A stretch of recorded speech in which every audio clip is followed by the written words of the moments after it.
Hi there, I hope you're having a good day. Welcome back to another video.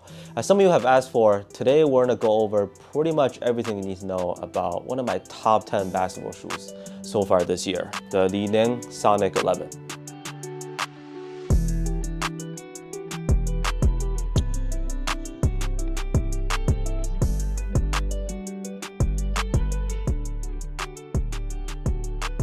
So this is technically one of the cheaper Li-Ning models out there.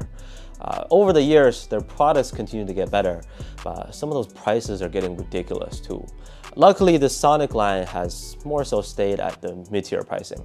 I think most sellers are pricing these at around $120 to $130 USD. For these, unfortunately, I don't have a link. If you're like me who lives in North America, most of the English sites are essentially resellers. And I just didn't want to direct you to somewhere that I haven't purchased from myself. Anyways, hopefully Li-Ning can deliver their official overseas site soon, just like Wade. And some of their shoes have hit retailers, like Foot Locker here. Like I've seen the Ushuai's, AlsBeatz, and Speed 9 Premium in store. Back to the Sonic 11, it's a very versatile shoe that I think most types of players should be happy with. The upsides are big, downsides are only in the small details. So let's get right into those details and how they perform on the court. Real quick, from the side of the box, you can see that they're really pushing out this new Li-Ning logo on this model. It's almost like a vintage badminton or ping pong type of logo. Some details on the shoe to keep in mind. It features what they call a cool shell upper. For those of you who remember, same goes with shoes like the Wade Vision 8. So breathability is excellent. I consider them a great outdoor shoe for the summertime, with good airflow so your feet don't heat up too easily. What I didn't like is that the tongue is way too big. It would fall loose and flap around your ankle while you're playing. But because it is very thin and soft, it didn't bother me too much.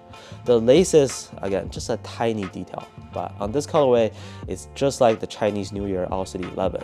Like this texture, I don't get the point of it. We're not trying to get freaky here. Remember that I said the upper has great ventilation.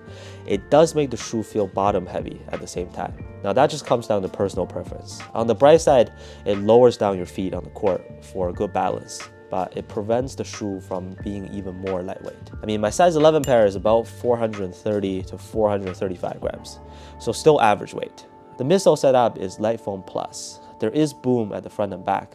It's almost a standard package from Li-Ning at this point. Responsive enough, and you do get a pretty springy effect while you're going up. Now, more about how the Sonic 11 performs on the court.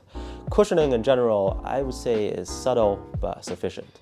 It's not like a super soft type of feeling on feet, but the transition going from front to back is probably the biggest highlight. In the shortest way possible to describe it, I say it's just a very smooth ride. Impact protection is decent, with the foam itself and how it's guarded by the TPU caging. Yeah, just a nice little bounce, nothing crazy, but it gets the job done. Step-in comfort is great too, by the way. Now moving on to the traction, this is what the treads look like on the rubber also.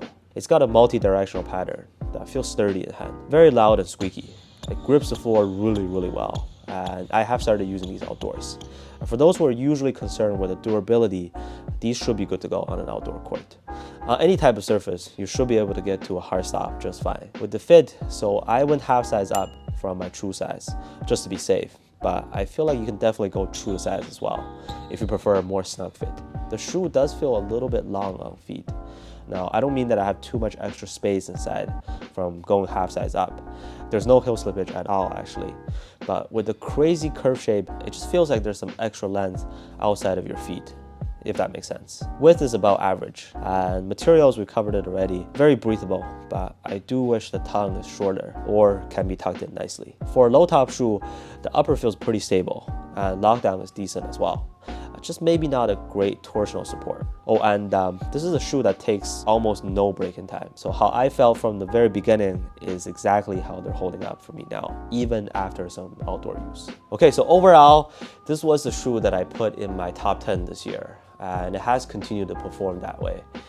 For sure the best model from the Sonic line, based on my experience. And this time, I would say that regardless of your playing style, this is a shoe that can almost immediately impress you once you start hooping them. Amazing traction, the grip is just excellent. Super smooth transition and nice core feel. It just feels a little bit long on feet. and some more weight reduction would have been nice. But let me know how you feel about the Sonic 11 down in the comments. Again, any other shoe that you want to see, just drop it down below. I'll always try my best to cover what you're interested in. Thank you so much for watching, and I'll see you on the next one.